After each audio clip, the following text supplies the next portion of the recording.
வணக்கம். நான் உங்கள் அன்பான சயின்டிபிக் வேதிக் அஸ்ட்ராலஜர் அஸ்ட்ராலஜி பேசுகிறேன். நல்லது நினைப்போம், நல்லதே நடக்கும். தொடர்ந்து நம்ம சேனல்ல வரக்கூடிய வீடியோஸ் எல்லாம் பார்த்துட்டு இருக்கீங்க நம்புறேன். சயின்டிபிக் வேதிக் அஸ்ட்ராலஜி முறையில அறிவியல் சார்ந்த ஜோதிட கருத்துக்களை பார்த்துட்டு இருக்கோம். எந்தவித மூட நம்பிக்கைகளும் போகாமல் உள்ளது உள்ளவாறு எப்படி கர்மா நம்மளுடைய வாழ்க்கையில் சம்பவங்களாக உருவெடுக்கிறது, நல்ல சம்பவங்களாகவும் அவ்வளோ நல்ல சாதகம் இல்லாத சம்பளமாகவும் எப்படி உருவெடுக்குதுங்கிறத நம்ம துல்லியமாக எந்தவித மூட நம்பிக்கைக்குள்ள போகாமல் அந்த யோகா இருக்கு இந்த யோகா இருக்குது இல்லாமல் உள்ளது உள்ளவாறு நம்ம பார்த்துட்டு இருக்கோம். இப்போ பார்த்தீங்கன்னா நம்ம சேனலில் ஃபர்ஸ்ட் டைம் வரவங்க கண்டிப்பாக சப்ஸ்கிரைப் பண்ணுங்க, பெல் பட்டன் கிளிக் பண்ணுங்க, தொடர்ந்து நம்மளோட வீடியோஸ் பாருங்க. அப்போதான் உங்களுக்கு ஓரளவுக்கு ஜோதிட விஷயங்கள் நல்லா புரியும். அதே சமயத்தில் பலாபலன்களும் உங்களுக்கு சிங்க் ஆகி வரும். இப்போ பார்த்தீங்கன்னா இந்த வீடியோவில் நம்ம என்ன பார்க்க போறோம்னா மாத பலன், அதாவது பிப்ரவரி மாதம் 2024 எப்படி இருக்க போகுது அப்படிங்கிறது பார்க்க போறோம். அதாவது தை மாசத்தோட பாதியில இருந்து மாசி மாசத்துல தை மாசத்தோட செகண்ட் ஹாஃபும் மாசி மாசத்தோட ஃபர்ஸ்ட் ஹாஃபும் எப்படி இருக்குங்கிறது நம்ம பார்க்க போறோம். பலன்கள் பார்க்க முன்னாடி கிரக அமைப்புகள் எப்படி இருக்குங்கிறது முதல்ல நம்ம தெரிஞ்சுக்கலாம்.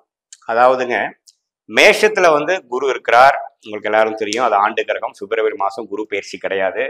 அதே சமயத்துல கும்பத்துல சனி இருக்கிறார். அவரும் பிப்ரவரி மாசம் பெயர் போறது இல்லை, கும்பத்திலே தான் இருக்க போகிறார். ராகு மீனத்தில் இருக்கிறார், கேது கன்னியில் இருக்கிறார். Very good. இப்போ மாத கிரகங்கள் என்று சொல்லப்படுகிற புதன் எங்க இருக்கிறான்னு பாத்தீங்கன்னா தனுசுல இருக்கார். அதே சமயத்துல சுக்கிர கிரகமும் தனுசுல இருக்கு, செவ்வாய் கிரகமும் தனுசுல இருக்கு. இந்த 3 கிரகமும் பாத்தீங்கன்னா தனுசு ராசியில் உள்ளது. சூரியன் முதல் பகுதியில், அதாவது இப்போதைக்கு பாத்தீங்கன்னா அவர் மகரத்தில் இருக்கிறார். சற்று பிப்ரவரி மாசத்துக்கு அப்புறம் பாதிக்கு அப்புறம் அவரு கும்பத்துக்கு போறார். அதை நம்ம பார்க்க போறோம்.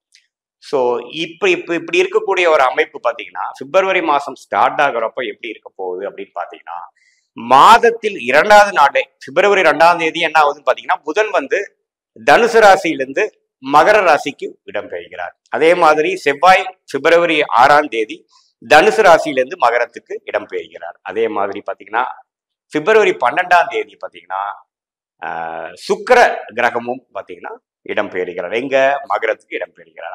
அங்க காத்து கொண்டு இருக்கும் சூரியனோட இந்த 3 கிரகமும் சேருகிறார்கள். சரி, பிப்ரவரி 15ஆம் தேதி, அதாவது தை மாசம் முடியும் பொழுது மாசி மாசம் முதல் நாள் பிப்ரவரி மாசம் 15ஆம் தேதி சூரியன் கும்பத்துக்கு போகிறார். இந்த ஒரு இடம் கிரக பெயர்ச்சி நீங்க நோட் பண்ணணும். அடுத்தபடியா பாத்தீங்கன்னா பிப்ரவரி 20ஆம் தேதி இந்த 18 நாட்கள்ல புதன் மகரத்தை கடந்து கும்பத்துக்குள்ள என்ட்ராகிறார். ஸோ டோட்டலா பாத்தீங்கன்னா பிப்ரவரி 2ஆம் தேதியிலிருந்து பிப்ரவரி 20ஆம் தேதி வரைக்கும் இது மாதிரி மாத கிரகங்கள் இடம்பெயர்கிறத நம்ம நோட் பண்ணிக்கணும். இந்த இடம்பெயர்ச்சி, இந்த மாதிரி மாற்றம் ஒரு ராசியிலிருந்து ஒரு ராசிக்கு மாறுறது எந்தவித தாக்கத்தை ஒரு ராசிக்கு கொடுக்க போகுதுங்கிறது நாம பார்க்க போறோம். இந்த மிதுன ராசிக்கு 2024 பிப்ரவரி மாசம் எப்படி இருக்க போகுதுன்னு நம்ம பார்க்கும்பொழுது பாத்தீங்கன்னா, செவ்வாய் சுக்கிரன் புதன் 7ஆம் இடத்துல இருந்து 8ஆம் இடத்துக்கு ஒரு பிப்ரவரி 2ஆம் தேதி, பிப்ரவரி 6ஆம் தேதி, பிப்ரவரி 12ஆம் தேதி மாறுதுங்க.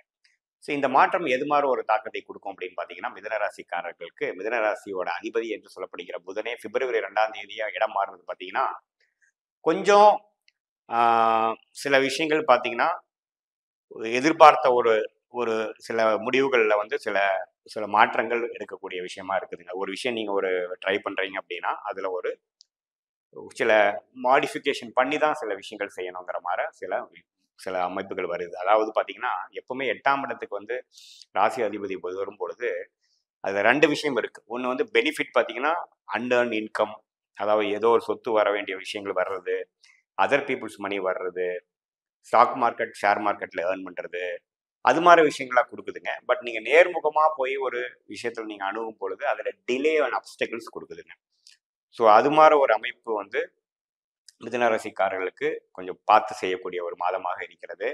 குறிப்பா பாத்தீங்கன்னா தொழில்ல இருக்கிற மிதுன ராசிக்காரர்களுக்கு பெரிய அகலக்கால் வைக்கக்கூடாது. ஏன்னா ராசி அதிபதியும் 8ஆம் இடத்துக்கு போறாரு. ஆகாத 6ஆம் வீடுங்கிற சொல்லப்படுகிற கடன், நோய், எதிரி, வம்பு வழக்கை கொடுக்கக்கூடிய செவ்வாயும் பாத்தீங்கன்னா பிப்ரவரி 6ஆம் தேதி 8ஆம் இடத்துக்கு போறாரு. ஸோ உடல்நிலை கோளாறோ, கடன் பிரச்சனையோ, குடுக்கல் வாங்கலோ, வழக்குகளோ ஏதோ ஒரு விஷயத்துல சில கொடுக்க வாய்ப்பு இருக்கு. உங்களோட தசாபுக்திகள் அவ்வளவு சிறப்பா இல்லாத பட்சத்துல பாத்தீங்கன்னா செவ்வாய் 8ஆம் இடத்துல உச்சம் பெறும் பொழுது சில பாதிப்புகளை மிதுன ராசிக்காரர்களுக்கு கொடுத்து விடுவார்கள். கொஞ்சம் ஜாக்கிரதையாக இருக்கணும்.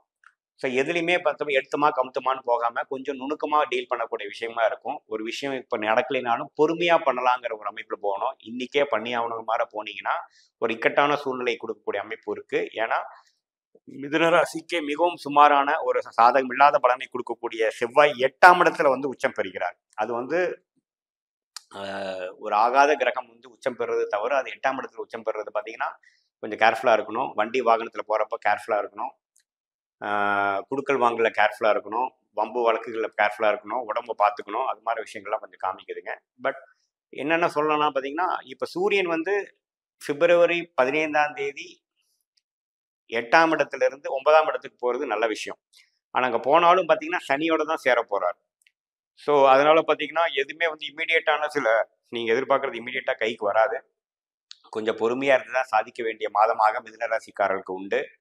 குறிப்பாக மாணவர்கள்லாம் பார்த்தீங்கன்னா கொஞ்சம் கான்சென்ட்ரேஷன் இஷ்யூஸ் ஃபோக்கஸ் பண்ண முடியாத ஒரு நிலைமை கொடுக்கக்கூடிய வாய்ப்பு உண்டு.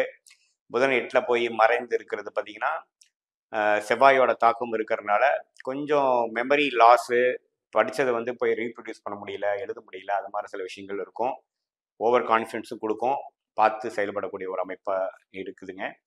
அதுக்கப்புறம் பார்த்தீங்கன்னா பிப்ரவரி மாதம் இறுதி பகுதியிலேயே பார்த்தீங்கன்னா ஒரு கிரகமும் பார்த்தீங்கன்னா 9ஆம் வீட்டுக்கு போயிடுது. இந்த பாதிப்புலேருந்து வந்துடலாம். ஸோ ஒரு ஃபர்ஸ்ட் ஆஃப் பிப்ரவரி மாதம் மட்டும் மிதுன ராசிக்காரருக்கு கொஞ்சம் கேர்ஃபுல்லாக இருக்கணும்.